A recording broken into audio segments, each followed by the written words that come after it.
Bismillahirrahmanirrahim. Selanjutnya sambutan Syekh Az-Zaitun. Kepada yang amat berhormat Syekh Az-Zaitun, disilahkan. Bismillahirrahmanirrahim. Assalamualaikum warahmatullahi wabarakatuh. Merdeka. Merdeka. Merdeka.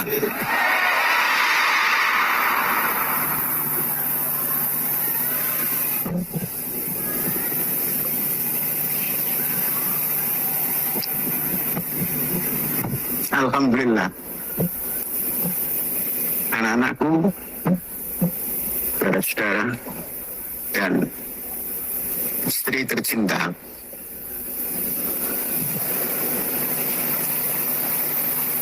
kita bersyukur jumpa lagi setelah kurang lebih 351 hari kita tidak ketemu. 1 Agustus tahun 23 yang lalu berangkat dari masjid ini, kemudian belum pulang sampai mengelilingi Indramayu. Perjalanannya 351 hari, persis hari ini. Anak-anakku dan seluruh yang hadir, tidak ada yang jauh. Hari-hari terasa dekat. Kebiasaan Syekh dan yang ada di Ma'had satu. Setiap pagi Syekh jalan kaki dari pukul 5 pagi sampai paling tidak pukul 7, yakni 120 menit tiap hari. Tidak ada satu hari pun yang tidak dilalui dengan jalan kaki pagi. Anak-anakku, ternyata berjalan pagi yang tidak pernah berhenti itu otak kita dan khayal kita dan kesehatan kita menyatu, sehingga banyak yang bisa dipikirkan dan bisa dituliskan dalam keseharian. Kemudian dengan banyak berjalan, tentunya kesehatan kita terjaga dan kemampuan baca kita semakin bertambah hari demi hari. Banyak buku yang tadinya saya belum baca, terbaca dalam tempo 351 hari. Buku-buku yang dikarang ribu tahun yang lalu saya baca, banyak sekali yang dibaca, sehingga bisa menimbulkan satu cita-cita bagaimana Indonesia Raya kita ini pada tahun 3045 ke depan. Kita tidak hanya berpikir 5 tahun, 10 tahun, tapi 1000 tahun. Dalam coretan tatkala kita baca buku yang lebih daripada 1400 tahun yang lalu, itu masih bisa dikenang. Nah, alangkah indahnya kita sebagai bangsa memikirkan seperti apa Indonesia 1000 tahun yang akan datang kalau ditahunkan menjadi 3045. Saya sudah menghayalkan bahwa Indonesia tahun 3045 penduduknya di atas 10 miliar. Itu perkembangan yang tidak terlalu signifikan Kalau kita bandingkan kemerdekaan 1945, penduduk ketika itu 70 juta. Dan sampai pada 100 tahun, yakni 2045, akan menjadi 350 juta. Di mana hari ini sudah 285 juta. Kita tambahkan ke depan sangat minim. Itu perkembangan 45 sampai 2045 itu 700%, 500%. Kita ambil perkembangan tahun demi tahun atau abad demi abad. Setelah 2045 tambahannya hanya 1% kali 100, maka nambah 100%. 100 tahun ke depan setelah 2045 penduduk Indonesia 700 juta. Kemudian menambah 90%. Kemudian menambah 80%. Kemudian 75%. Kemudian 60%. Kemudian 45%. Tambah sedikit penambahnya. Dan di akhir tahun 3045 menambah hanya 1%. Itu sudah mencapai 10 miliar. Terus kalau kita hanya diam seperti hari ini, akan hancur Indonesia. Sedangkan anthem kita Indonesia abadi. Maka apa yang harus dipersiapkan? Yang harus dipersiapkan yang utama, yang pertama adalah pangan. Pangan yang cukup. Saya sudah menghitung keperluan pangan untuk 10 miliar bangsa Indonesia hanya memerlukan 96,5 juta hektar. Dan ini bisa dipenuhi oleh bangsa Indonesia ditata mulai hari ini. Yakni ketika Pak Prabowo memimpin sampai dengan 10 tahun itu sudah swasembada pangan ansih untuk Indonesia dan bisa mengekspor untuk bangsa-bangsa lain.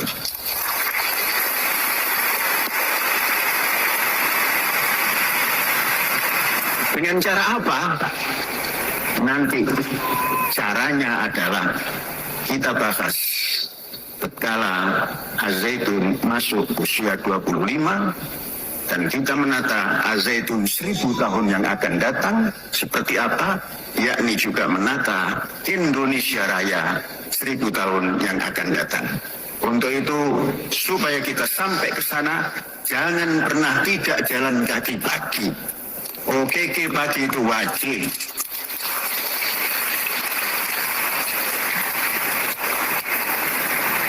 Apa bedanya Trump dengan Biden? Trump selalu jalan kaki. Biden sudah tidak jalan kaki. Maka Biden sering dalam berbidatonya mengatakan Presiden Ukraina adalah Putin. Nah, itu menandakan kurang jalan kaki. Oleh itu anak-anakku, saya walaupun ada dalam Topo Proto di Gatot Subroto nomor kali, tetap mengikuti pergerakan dan jangan hanya sepekan sekali, tiap pagi. Kalau untuk pelajar sudah pasti tiap pagi kamu akan ketemu Indonesia 3045 insya Allah. Inilah salam datang kembali ke masjid ini.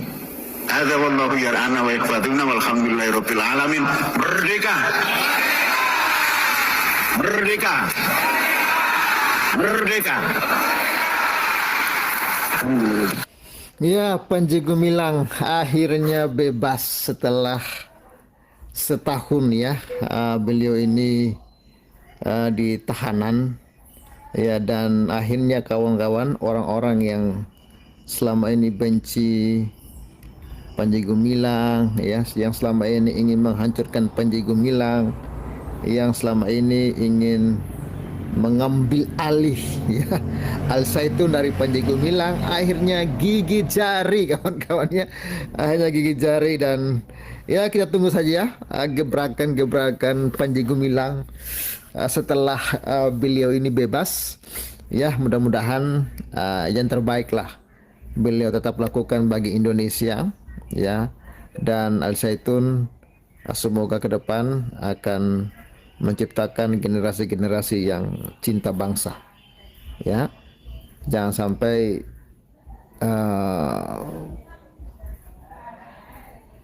menjadi generasi-generasi yang perusak, ya. Tapi kita berharap, ya, walaupun kita beda keyakinan, tapi saya tetap berharap orang-orang yang keluar dari Al Zaitun adalah orang-orang yang membangun bangsa, ya, membangun bangsa, dan menjadi orang-orang yang unggul untuk Indonesia yang lebih baik lagi. Iya, shalom teman-teman semua. Itulah video ya tentang informasi atau berita yang terbaru, update terbaru tentang Panji Gumilang, yang dimana kurang lebih 1 tahun itu ditahan oleh pihak penegak hukum karena diduga bahwa di Ponpes Al Zaitun itu ada penyimpangan akidah agama atau keyakinan yang dianut. Nah, sehingga ada beberapa pihak yang menggugat terkait Ponpes tersebut, dan mereka menyeret ya Panji Gumilang sampai ke proses hukum. Nah, teman-teman, kita juga lihat juga bahwa ada beberapa pihak yang memang membela dan setuju dengan apa yang dilakukan oleh Panji Gumilang selama ini, khususnya terkait toleransi ya antar umat beragama, yang dimana juga di beberapa waktu yang lalu, di beberapa tahun yang lalu teman-teman ya, ada diundang beberapa pendeta dan mereka berdoa di dalam masjid, dan bahkan ada statement Panji Gumilang pada saat itu bahwa rencana atau wacana itu dibuat sekolah khusus Kristen, dan mereka diajarkan sesuai dengan keyakinan yang mereka anut. Supaya apa? Supaya mereka kelak menjadi generasi-generasi yang mencintai kedamaian. Dan ya sah-sah saja teman-teman ya, kita setuju dengan apa yang menjadi statement atau wacana atau rencana ke depan Panji Gumilang terkait bagaimana generasi ini bisa maju.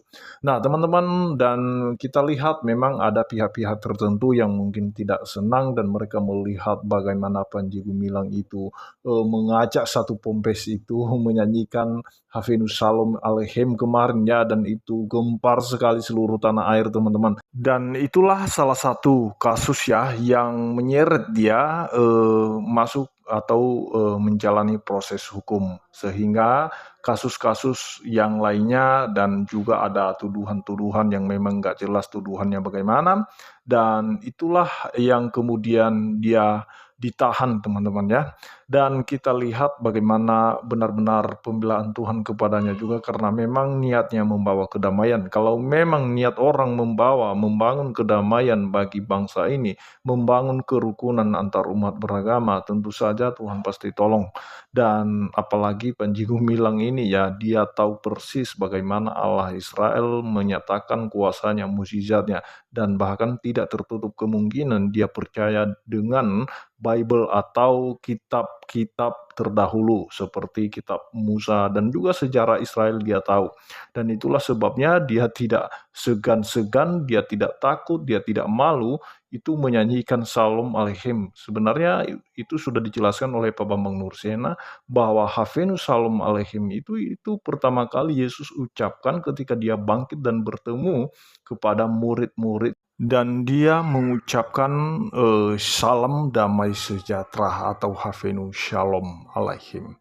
Nah teman-teman, itu saja yang perlu saya sampaikan. Kiranya Tuhan Yesus memberkati kita semua. Amin.